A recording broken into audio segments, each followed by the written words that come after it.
অসমৰ পাৰ কেপিটা ইনকামৰ যিটো এষ্টিমেট 2024-25 এইটো চালোঁ আৰু চাই পেলাই যিটো গম পালোঁ এইটো নিশ্চয় আপুনি জানিব ইচ্ছা কৰিব তো এইটো ভিডিঅ'টো চাই লওক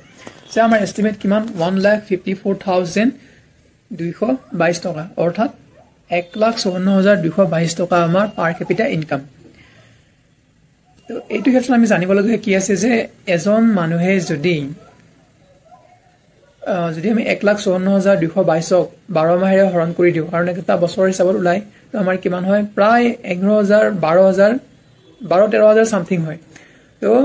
আপুনি যদি 12,000-13,000 টকা ইনকাম কৰি আছে তেতিয়া হলে আপুনি অসমত ভালকে থাকিব পৰা হৈ আছে কিন্তু ৰিয়েলিটিত এইটো হয় জানো বেলেগ নকও যদি নৰমালি প্ৰাইভেটত কাম কৰা মানুহকো খুধে তেতিয়া কি ক'ব যে সিহঁতেও ইনকাম কিমান কৰি আছে আমাৰ 15,000 পৰা 20,000 ভিতৰত আৰু গভৰ্ণমেণ্ট এমপ্লয় জনে খুধে দৰমহা কিমান তো এটলিষ্ট 25 to 35k হয় এটা কথা কওক যোনটো আমাৰ পাৰ কেপিটা ইনকাম ইমান লোৱেষ্ট হৈ আছে সেইটো কি বুজায় যে গভৰ্ণমেণ্টৰ দৰমহাত কেও কিমানখিনি ধৰা দেখছেনে 35,000 আৰু এফালে 15,000 টাচ হোৱা নাই 35,000 পৰা 25,000 যাবলৈ কিমান লাগে 10,000 25,000 পৰা 15 আহিবলৈ কিমান 10,000 অৰ্থাৎ 20,000ৰ গ্যাপ হৈ আছে আৰু প্ৰাইভেটত কাম কৰা মানুহতকৈ আমাৰ যোনটো পাৰ কেপিটা ইনকাম সেইটো আমাৰ লোৱেষ্ট হৈ আছে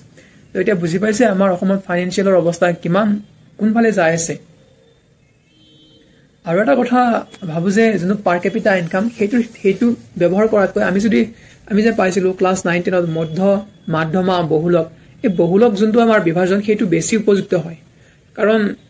যেতিয়া আমি পাৰ কেপিটা ইনকাম উলাও কি কৰো এটা বছৰত